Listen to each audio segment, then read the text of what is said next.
Good morning and welcome to Unity of Boerne. This Sunday before Valentine's Day. How wonderful it is to be with you. You're here with us. We'll be telling you more opportunities in this church and throughout the service. So please take some starting stay with us, come join the family. It's so wonderful to be here.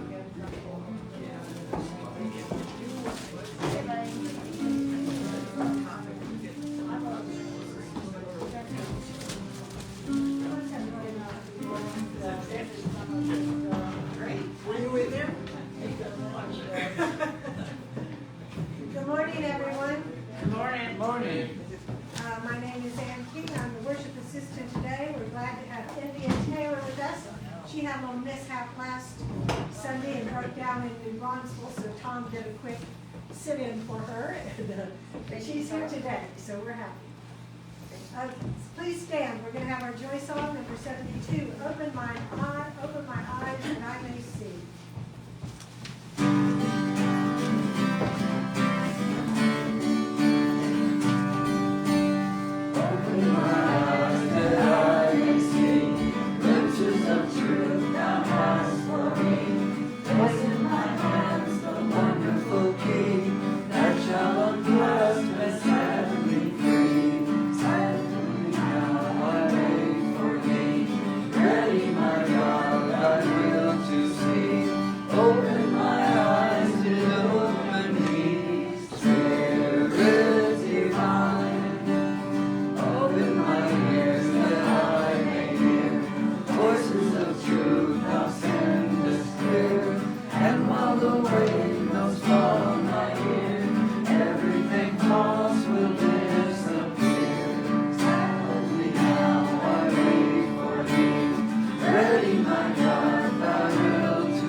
Sunday.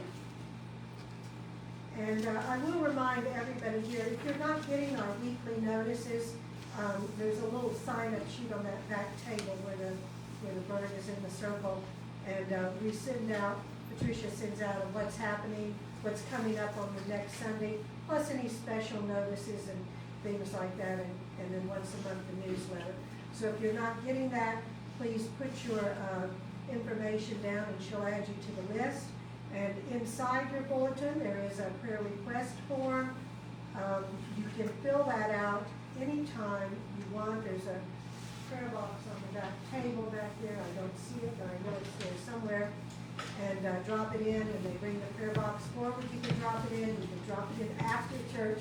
You can drop it in any time. Our own prayer circle prays over the prayer request for a week. They're also forwarded to Silent Unity, where they are prayed over for 1 month, and we all know that group prayer is very powerful, so please don't forget about that. Next Sunday is our annual meeting.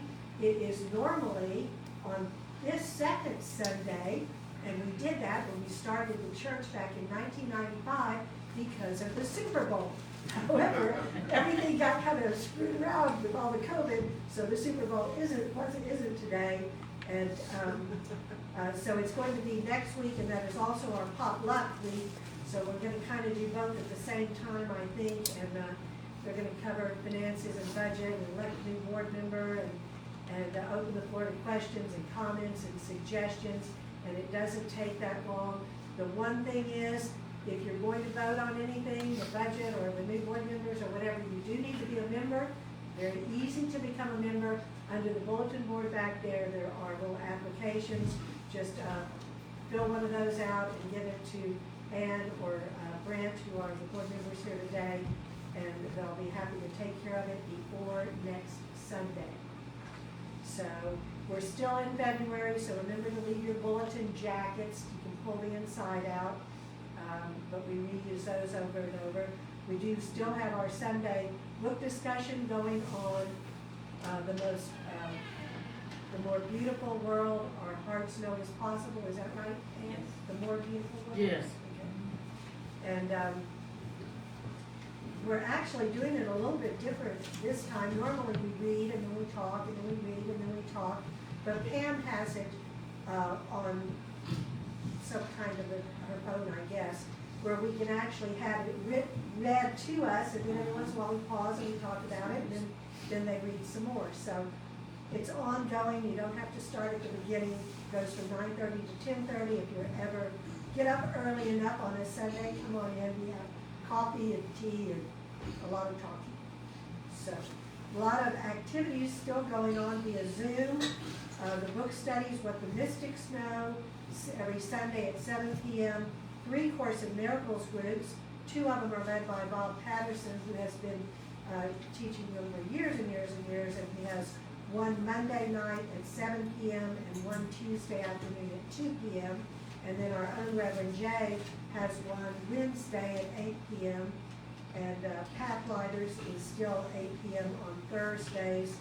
And the login information is in the order of services under classes and activities, which is part of the insert you can pull out.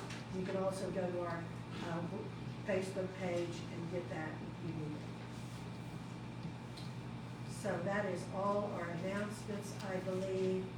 And Rick Taylor is now going to read our daily word. So I'll let Rick come up here and do that. Yay, Rick. Hey, Rick. Go for it.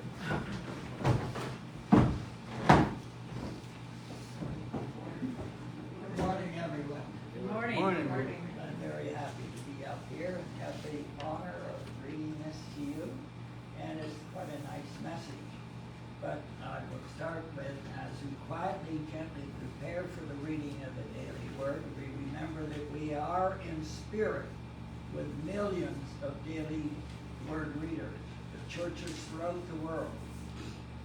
The Christ candle lit as a reminder of the Spirit of God within all of us, which we call the Christ within. And the word for today is compassionate. I am a compassionate presence. In periods of peaceful contemplation, I immerse myself in the unconditional love that joins the human family together with God. As the awareness of divine love fills my mind and heart, it dissolves all memories of difficulties and feelings of discord.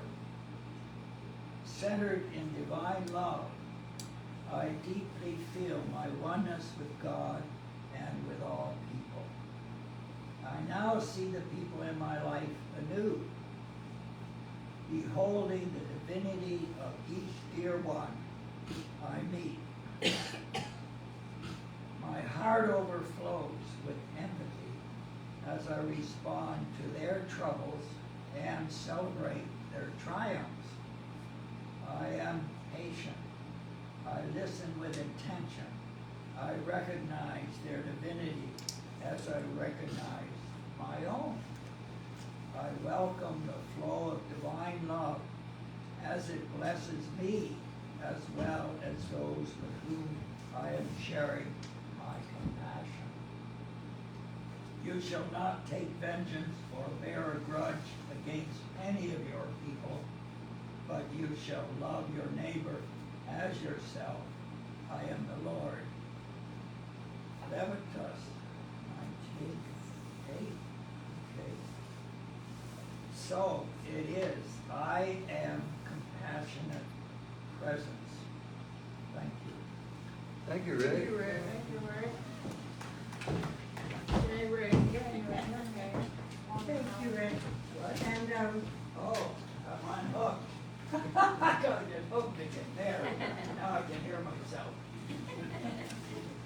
We appreciate our daily word readers like Rick, and Patricia put out a call for volunteers recently. We're looking for daily word readers, worship assistants. If you come to the Sunday morning thing, people to open occasionally, ushers, greeters, everything. So if you feel so inclined and would be willing to share some of your talents or time with us, we would greatly appreciate it. Okay, stand now. We're going to have the congregational affirmation. Together. Love is the very ground of my being. There is nothing in me that restricts the flow of this divine impulse, and I cast off everything that appears to inhibit it. I love myself, and in doing so, I reflect that love to every person and situation that I encounter. I know love is the answer to every question, and I joyfully give it season now. And so it is. Please remain standing. We're going to sing A Family of Love.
Unity of Boerne is a vibrant, loving, spiritual community, providing a sacred space for personal growth.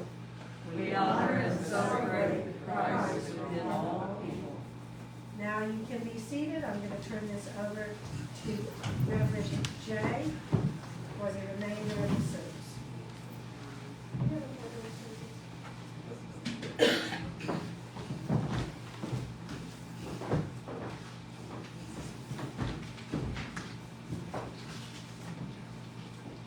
Good morning. Good morning. Welcome to Unity of Boerne. We are a praying and affirming church. And if you've come here this morning with any cares or concerns in your heart, we want prayer, please place them in the box. We pray over them. We send them to Silent Unity where they're prayed over for 30 days. So I'll give you time if you haven't written a request out. If so, see by writing. Now we'll take our loving energy and surround those requests that are represented in this box.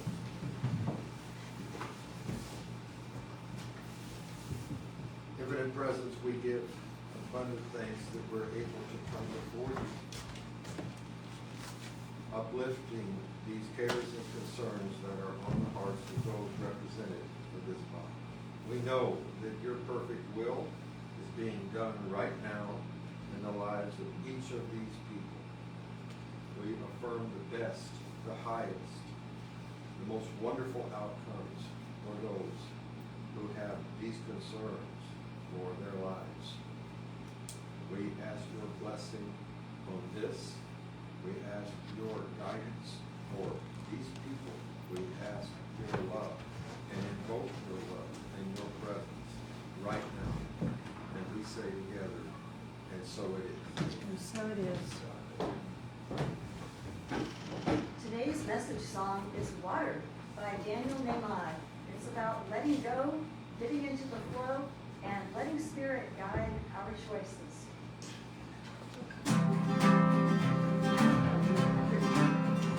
I've seen my share of struggle when I thought that I knew best. When I was sailing through a storm instead of stopping to rest. And it always seems the hardest when I'm afraid of my stubborn mind. Well, I'm changing my ways this time.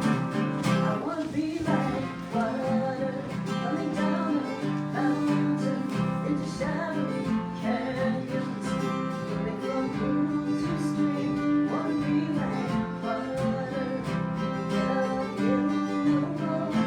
I am bound for the sea. Have you ever seen an eagle head straight into the wind? He doesn't pick a fight, he spreads his wings and just gives in. And in the end, he always makes it home just fine. I guess he knows that every storm subsides. I wanna be like water coming down a mountain in shadowy canyons, running from pool to stream. Wanna be like water, never feel no more. I am bound for the sea. I'll let nature take its course. No more thinking that I know where this river's meant to go. I wanna be like water coming down a mountain in shadowy canyons, running from pool to stream. Wanna be like water, never feel no more. I'm bound for the sea.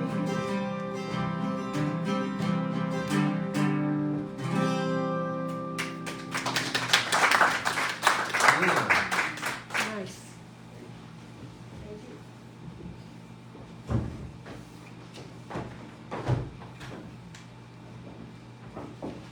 This Sunday is one of my favorites in the church life or world because sometimes Valentine's Day falls on Sunday and oftentimes it's through the week, but the Sundays before or the Sundays during Valentine are my favorite because this is the Sunday, this is the holiday coming up tomorrow. This is, let's put it this way, the time that we get to celebrate what we're really all about. I think it's something we should be doing all through the year. I think that love is what we should be living and really living of ourselves. That's what we are throughout the year. But this Sunday in particularly, being that Valentine's tomorrow, I wanted to think with you about some ideas that have come to me in this thing that I've said in the past weeks about choosing once again. It's not really what I'm going to be focusing on this morning. We all know, and I think we agree, that to choose love is to choose a way of life that works. What I want to talk about is the impediments to that, the impediments that we see in ourselves and in others that stops the flow that we want to have and share with all those around us. Sometimes we say peace, peace, or love, love, where there is none inside us or we don't see it outside us, and we think that we are repeating vain affirmations. I like to say we're not lying, we're calling it by faith. When somebody acts in a way that we don't like or we don't understand, that doesn't mean that the love has to stop inside us. In fact, that's the time that we need to let it out more. There's one creative impulse in us that has been labeled by many people over the centuries, psychologists, ministers, sociologists, teachers have tried to categorize and subcategorize this energy that flows through us. And on this day tomorrow, we celebrate what I believe is the one energy, love, the creative, divine impulse that comes from us and keeps us alive literally every day. We make the choice of what we're going to do with this impulse, and hopefully we allow love to lead the way. Love is a choice. When you choose again in favor of its presence in your life, you're going to feel better, even if your ego doesn't feel good at the time. It doesn't feel good sometimes to overlook or to forgive right away. We sometimes want to collect grievances. And I believe that this place, and especially this place in church, but wherever we are, is the perfect time to practice letting all that go. Because in the end, in the very end, what is really real? What do you want to have become real? What do you want manifest in your life? What is your intention? You know, as I said, categorizing love, you know, there's, as it said, philia, agape, and eros. I think all of us are familiar with eros. Agape is the love that we have generally for humanity, and philia has to do with our relationships with others that are close to us and our families and friends and so forth like that. And then there's another one, I believe it's called philatia, that refers to self-love. And really about that I want to talk this morning. It was Louise Hay in the mid-'80s who talked about the importance of loving yourself. As a matter of fact, she said that to heal yourself of any disease process, the first thing that you had to do was love yourself unconditionally, warts, blemishes, and all.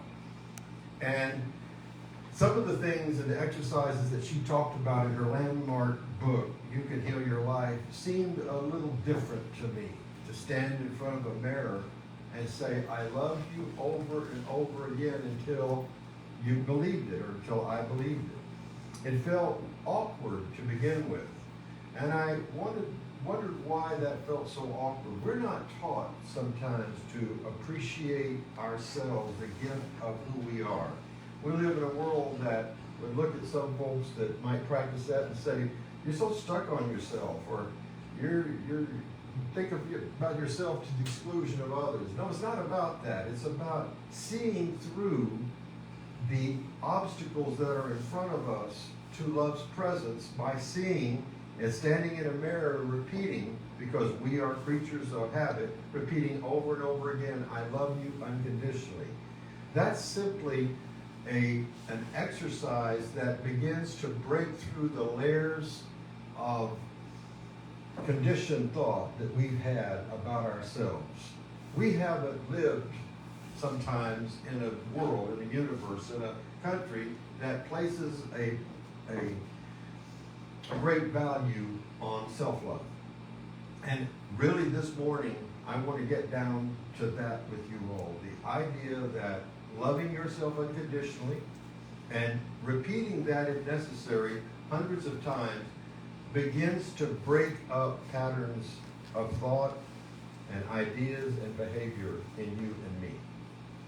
Now, I don't really believe in these three different categories of love. To me, love is one energy that flows through us, wakes us up, puts us to sleep, and takes care of all the functions that we need in between time.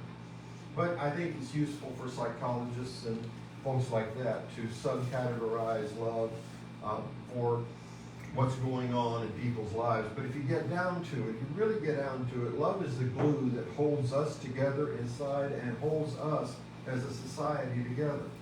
Now, it doesn't look like that right now.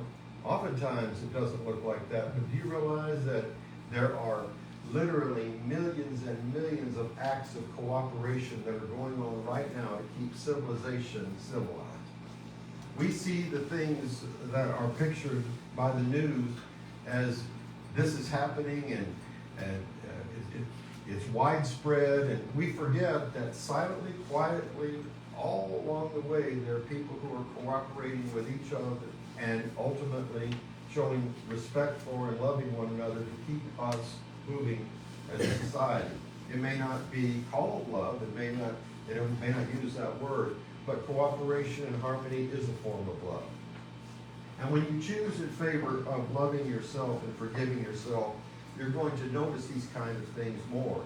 I speak from the experience of having done that so many years ago, doing that affirmation in front of the mirror. I love myself unconditionally, I forgive unconditionally, and I am open channel to the divine. I am open, ready, and willing to receive. And especially on a day like tomorrow, I think that it's good for us to remind ourselves on a day like today, when we're in church together and we're with people that we share loving energy with, that the true healing comes from each one of us. We mirror intentions one to another. We do it in meditation. We do it in prayer. Most of us, I believe, when we sit and meditate or think, visualize, contemplate, whatever you might want to call it, thinking of the highest good, we're thinking from a loving space. I don't think any of us goes into meditation with our teeth gritted and our fists closed like this, saying, I have to do this and I'm going to do it and get it over with. We know inherently that to be open, to be receptive, feels good, even if we're out of practice in doing it. And it's unfortunate that we get out of practice from doing it, because it's what makes life work. Regardless of whether you label the love, agape, philia, eros, philatia, whatever it may be, it's still what binds us. You've heard the old hymn, I'm sure, blessed be the tie that binds our hearts in Christian love. And yet so many times when we attempt to love ourselves, we're told that we are the enemy inside, that there is something inside of us needing redemption to be acceptable to God. And I'm here this morning, hopefully, to disabuse you of the idea that there's anything in you that is not lovable, anything in you that is not perfect. Yes, there are situations and things where we could choose to come up higher, but I don't believe that labeling those and creating an identity around those are things that are going to help any of us. The minute we create an identity, the minute we label something, we begin to give it life. If you say, I'm a loving person, and you have even a fraction of willingness toward that, you're going to begin to collect experiences that resonate with what you say. But if you say, or somebody, you believe somebody, what they've said about you, I am an angry person, or I am hurt, or this situation has come to pull me down, well, you begin to build a story about what's happened already in your mind, and before you know it, you've built such an identity around it that it takes a whole lot of work to get through the barriers you erected yourself. Because yes, the wonderful truth and the scary truth is that you're in charge of you. And that's something that I believe any good minister or any good teacher points out consistently. That it's not about the other that you're seeing. It's always about the way you're interpreting what you're seeing. So good self-love begins with the forgiveness and recognition that you're going to find what you look for. If you feel you live in an angry world, you're going to see that. You're going to find things that prove that to you. Because there's one thing our lower selves, our egos love, and that is to be right. And there's even whole groups of folks that are dedicated to this. They call it, of all things, happy hour. I call it the Ain't It Awful Club. And people get together after work and say, ain't it awful? The boss did this, the wife did this, my son did this. You go on, and what happens is you're not really affirming anything. You're just going over and over where you're affirming the negative and you're affirming those things that you don't want to see. Our words have power. I want to remind you this morning how powerful they are. They are the agents of change because they are what we give to feelings. And feeling is the secret, as we were told so long ago by Neville Goddard. Feeling. So the feeling that you have toward yourself determines how high you're going to rise in your life. So let me go back a moment to the self-love. Beyond those things that you need to forgive in yourself and the things that you know are out there to be forgiven, what do you have or cherish as your highest ideal for your life? What do you want to leave when this earthly life is over as a legacy where people say, this, and whatever it may be, reminds me of you? Do you want to be remembered as one who collected grievances? Do you want to be remembered as one who was always right about things? No matter what, I was right, and I know it. Do you want to be remembered as one who shone, let the love shine and show to everyone you meet? Is that just airy idea of a minister? Is it just Hallmark greeting card stuff? I don't think so. Because I don't think that there is a set pro forma, a priori way that love presents itself every moment. I think it can look like many things. It can look like helping yourself when you feel so low, you feel so tired, so upset, so angry, so hurt, where you just sit back and be with that until it passes. Because it always does. And it passes more quickly the more we're willing to let it go. And in its place, when you let something go, in its place something else has to come. And I heartily recommend forgiveness. You're already now on the way inside yourself.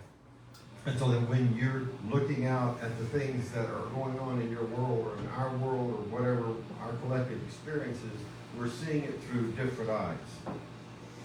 It's wonderful to celebrate a day, but to me, it's magical to celebrate a life that is dedicated and consecrated to love. You know, I was part of an organization sometimes back that categorized divine love in 3 different ways. And one of the things that I like to do is bring those 3 things into one accord. I'll explain. The idea that God gives justifying grace, sanctifying grace, and justifying, sanctifying, and redeeming. So in other words, you are, the sanctifying is when you've accepted the dogma of the church. Justifying is that you have received forgiveness from the divine. Oh, and prevenient was prevenient grace was the idea that all his love was in the ether and knocking on your door of your heart. And then you decided to let it in. So prevenient, justifying, sanctifying, and redeeming were all ways of saying one thing. To me it was, I hear the call of the divine in me, I accept that I'm not blamed, and I walk forward to live in the light of love. But there were some folks that didn't like that it was boiled down that way by me. They wanted there to be more you have to do. I call them the gatekeepers of grace. The idea that dogma, doctrine, and these things that other people have decided what we need to be on a spiritual path or in their spiritual path, that these things you had to do. I'm not a proponent of what you have to do. I'm a proponent of what comes up inside you naturally and what you do with that. So I think you will agree that we all have negative and positive impulses. We get to choose. And the more that we choose the positive, loving ones, the better our lives work. Regardless of whether we try to split God's love or our love up. We could say, I love my family, I love my friends, I love my partner, and we assign different degrees of love to that. I'm here to say that beneath all that, as a substance, standing under this, is that you have an intent to be loving all the time, 24 hours, 7 days a week. Is that impractical? Am I dreamy-eyed screwball for suggesting it? Well, I may be. I've been called that because I say love is the only thing that really works. Think about it. The antithesis of love is apathy, and outside of that grows anger, jealousy, resentment.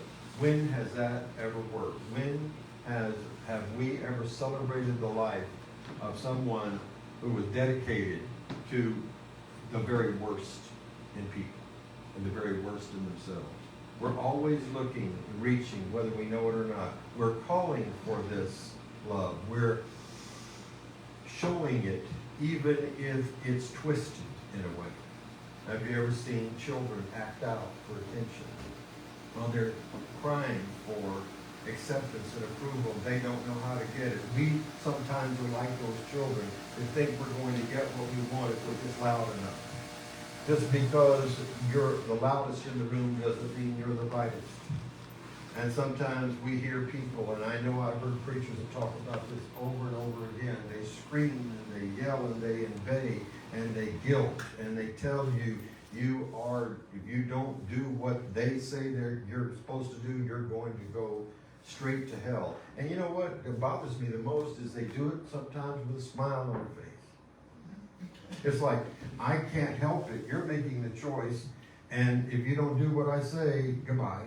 And then they sing songs like Blessed Be the Tie That Binds Us, or Leaning on the Everlasting Arms. Everlasting arms that would let one person fall into a fiery pit, an abyss, or to whatever awful thing they may have thought up in punishment.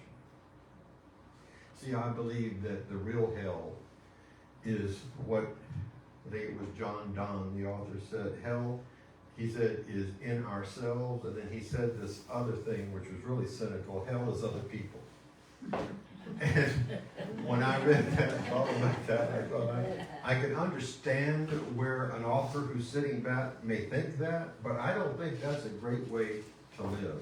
I think it's great to be able to cultivate the ability to overlook, to know what to let go and to release, and know that it's not going to work for you in the long run. So with the self-love that I talk about and the self-forgiveness, you're opening yourself to a world that sees holistically. And now when you're doing that and you're feeling better, and I guarantee you'll feel better the more you forgive. And if you forgive everything, everything's going to be better. Think about that. And there are people who say, well, if I do that, then I'm just a loving robot and I have no personality. That's not true. You have preferences. We all have desires. We all have a unique gifts and talents and abilities to share, but we're going to do it better when we're not impeded and clogged with the ideas that we carry with us all the time that we pick up. I've told you before, I had a few cases of resentment about I-10. There were times I had to forgive myself for the things I was thinking about how they decided to construct that road. I couldn't understand why I had to loop around and do figure eights and all like that. And one day it came to me that it's not mine to understand. That's not my job. The highway people know what they're doing. I don't know. And so all I had to do was forgive it. And you know what? From the time I forgave it, I was much happier coming up. Letting it go. And the thing that has bothered you the most about yourself or someone else or groups of someone else this morning, you're going to feel better when you let that go. There's the old saying, you lance the boil, you drain the infection, you be willing to release those things that you think make you you, but they don't. All they do is impede your spiritual progress. And you are the one that gets to choose the menu of ideas and thoughts that will be put in front of you by places like this church, by groups, by people that are dedicated to the very best in you and me. 12-step groups. Groups that get together and study books that uplift and inspire and instruct. And by being present with yourself and understanding that you are a work in progress, you are a creation of the divine, and you are here with a mission and a purpose. And it isn't to collect grievances, and it isn't to be right necessarily. Because I'll tell you this, when you forgive, when you really forgive, and you let go and you embrace the wonderful gift that you're going to feel this wonderful feeling of harmony inside you. As Wayne Dyer said, the candlelight that never flickers though the worst goes before you. I know that 3 years ago it was put to the test in me when I lost my father. I didn't think there was much that I could feel that was loving in front of me. I mean, we had gone through a protracted illness and he had passed away. And I remember walking away from the hospice and I thought, there's not a whole lot to love in this moment. And I caught myself and brought myself up short. And I said, the love that I shared with my father, the love that I saw the people around him show in his passing, that was all something that I could choose to think about and remember instead of whatever pain was going on. It made my grieving process a whole lot easier to forgive and to know that these things are part of life. They come to pass. They don't come to stay. They only stay if we hold on to them. Why would we hug the things that hurt us so closely to us? Why would we have the idea that we can't release, we just can't forgive, we just can't let go? Where does that come from? Where's that stubbornness? I believe it comes from ego. I believe it comes from our lower self. And I believe it comes from a place that says, if I think about something long enough and hard enough that's happened, I can change it. But you can't unblow a horn and you can't do anything about what happened 5 minutes ago, let alone 5 years or 50 years ago. All you can do is live in this now moment, loving yourself and others unconditionally, and saying, if you don't know how to do it right away, you've got many avenues of practice. You can say these things to yourself. You can say uplifting things to yourself that begin to break away the shell that you may have. Now, I'm not saying that all of you have encrusted shells around you, but I'm saying the idea that we live, just in living, we can pick up some grievances, even the best of us, that keep us from functioning optimally. Because, as you know, what we think about, we bring about. So when we're thinking, it really behooves us. It's really in our best interest to see what we're holding against anybody else. And most especially what we're holding against ourselves. Because we can't truly forgive others until we have gone inside and done a job on ourselves and released what we know is not for our good, and certainly not for our highest good. So self-love, pertaining to the affirmations that I talk about, that's one thing. The other thing is to seek a particular situation in your life that you feel that you are holding on to that may have hurt or at the very least caused you stress. Pick that and begin to work with that and watch the magic happen when you apply these principles that I'm talking about. Is it easy? It's as hard as you make it. Our egos want to say we're right no matter what. And that's the one thing all of us are going to end up having to release. You realize that in the moment of space of time between, a lifetime. Very, from eternal point of view, it's a flash of just a speck of time. And we're going to have to release our precious darling opinions. We're going to have to release this thing we have constructed called ego. And I think that if we begin to do that now, if we begin to see that life will work better if we make this release, then when that time comes, we're not lying in our beds, passing from the world full of resentment and anger, and especially upset at what could have been. What could have been is over. What is to be is largely in your control. And when we get to that final time, I think all of us would like to say, I love extravagantly, outrageously, unconditionally. And if somebody says they don't really want to feel that way, then that tells me they're really wed to a very, very destructive idea about themselves. And destructive ideas do just that, they destroy. Long time ago, I remember sitting in the storeroom of my father and mother's house. And in that storeroom was an old record. And some of you will know it when I say it. And I got interested in it mainly because it had a red cover and it had a man's face on it. It looked like it was spoken word, just wasn't any kind of music. And I asked my dad if I could have it, and it was called The Strangest Secret, and it was recorded by Earl Nightingale. And I'm going to give it away what he said the secret was. The strangest secret, before Rhonda Byrne's secret, before even Neville Goddard's secret, he said some words that I think are absolute gold. The strangest secret, according to Nightingale, was we become what we think about.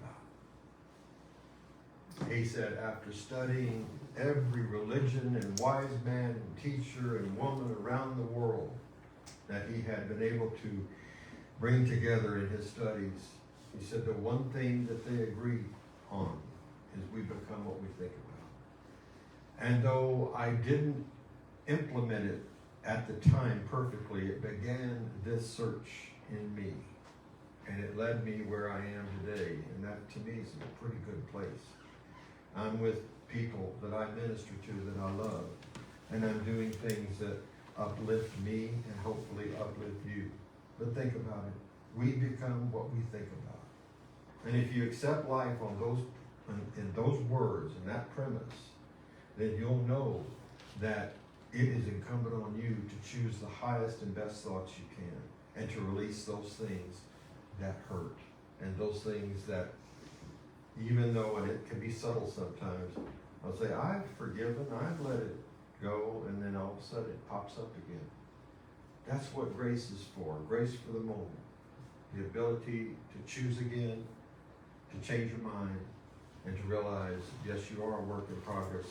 And all through, along the way, you have the God presence inside you, guiding you, loving you, uplifting you, holding you, saying, I'll never leave or forsake you. Where your treasure is, there will be your heart. Where your heart is, there will be your treasure. Think about that.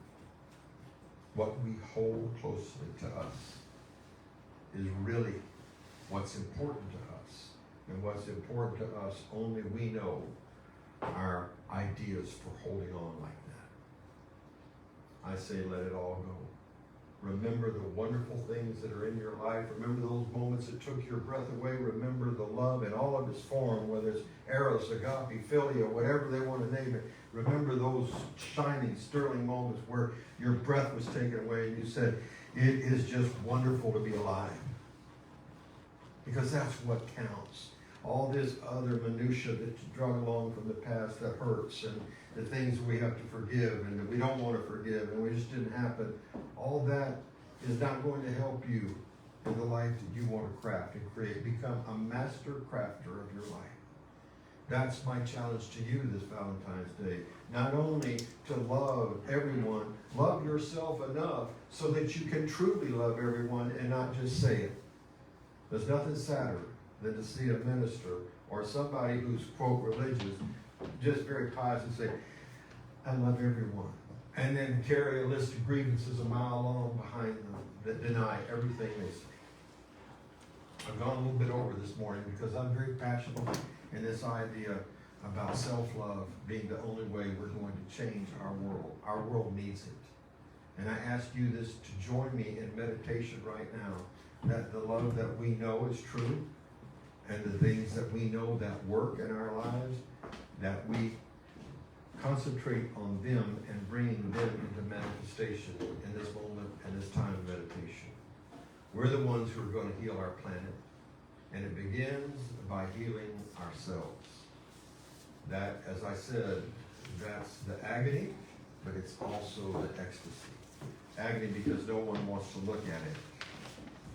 No one wants to look too hard at themselves. I'm saying go right ahead. You've got a partner with you in God who never, ever walks away from you and never shame you and always love you. God bless each and every one of you. Have a blessed and happy Valentine's Day. And let's meditate right now about what good you can do.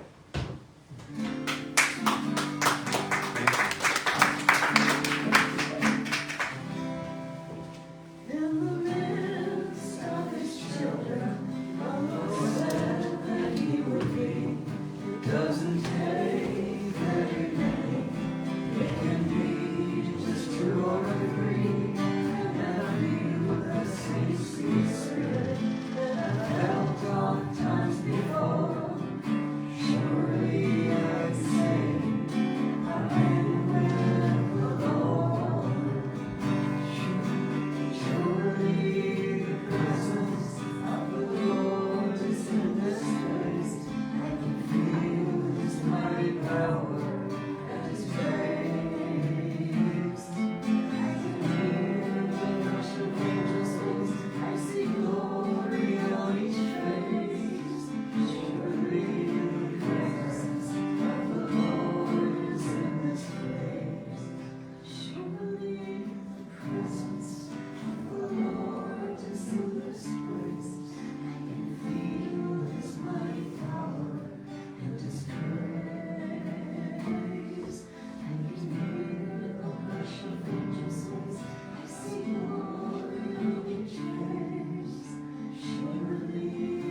together we take a deep breath, centering ourselves and being aware of where we are.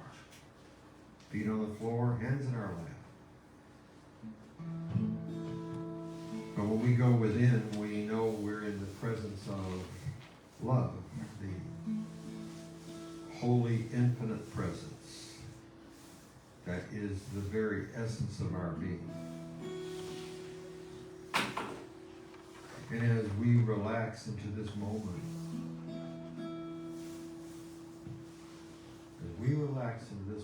we feel those things that we may have been holding over or holding on to.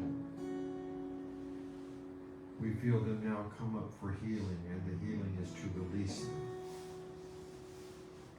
We forgive ourselves for the judgment we placed on ourselves and the judgments we placed on others. In this quiet realm, in the inner sanctum of our being, we're aware that God is present. And we know God as living love. Not just one day a year, but all year. And that love is us.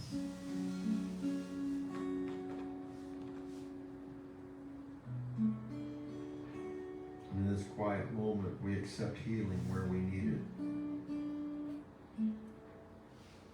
Whether it be in our mind, our bodies, our emotions.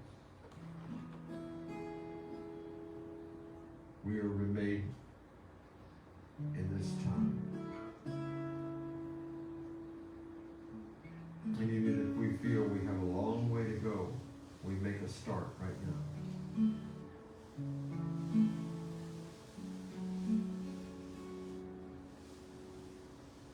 We know life works when we choose the good, the pure, the powerful, the positive, the wonderful. And right now we see that in ourselves, no matter what we believe about us. We see what we are. And it's safe to release.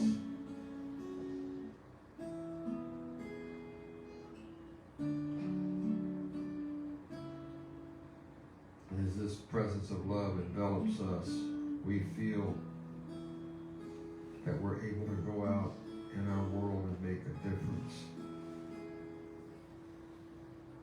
Simply by changing our thought process from fear and all its attendant negativities to love and all its wonderful possibilities.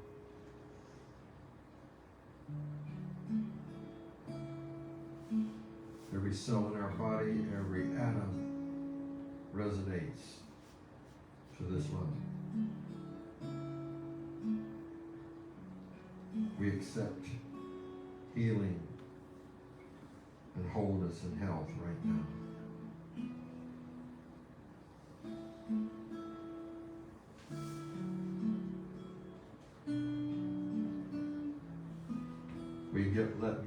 We let go of the lesser and we claim the greater.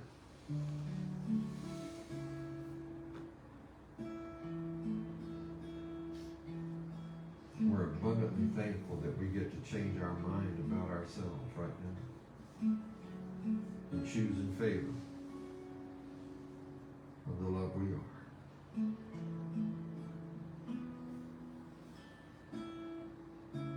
We feel lighter now.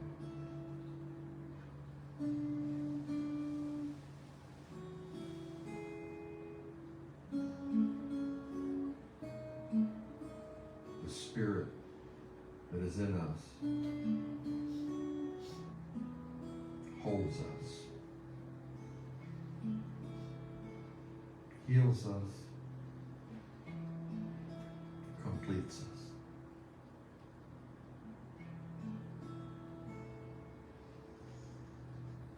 We give thanks that this is so for us right now. And so it is. Amen.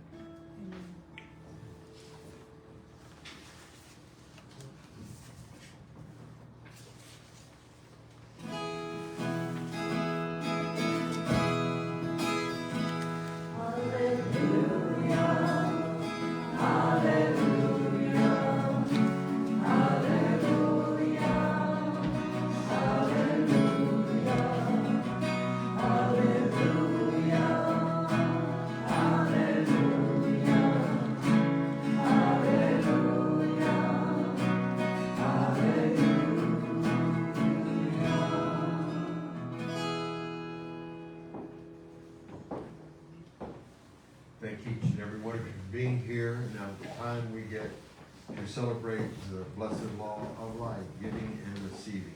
We ask that you give your best gift, donation, tithe. For those of you who are tuning in online, we ask that you remember us in your gifts right now. We exist through your free will offerings and tithes, and you can press the page, at the bottom of the page is a button for PayPal. You can donate that way. You can, if you prefer, send it into our church at Unity of Boerne, P.O. Box 1973, Boerne, Texas, 78006. Again, Unity of Boerne, P.O. Box 1973, Boerne, Texas, 78006. Your gifts are so appreciated. It's what allows us to continue to do the wonderful things that we do in the house that loves us.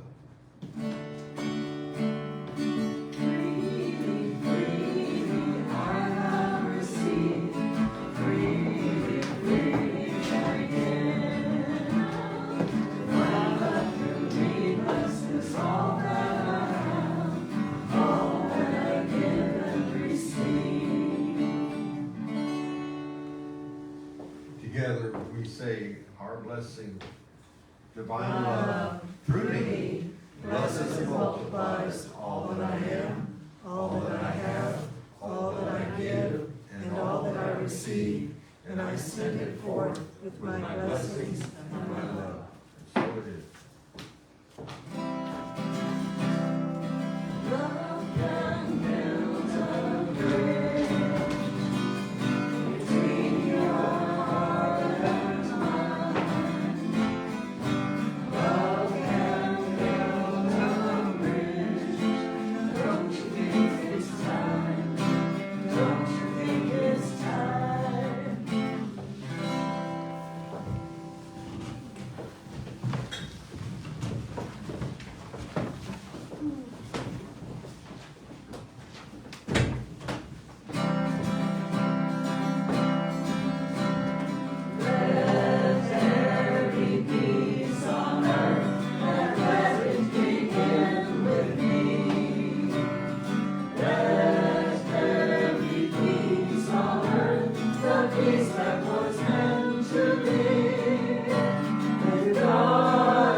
Thom, if you turn the camera off.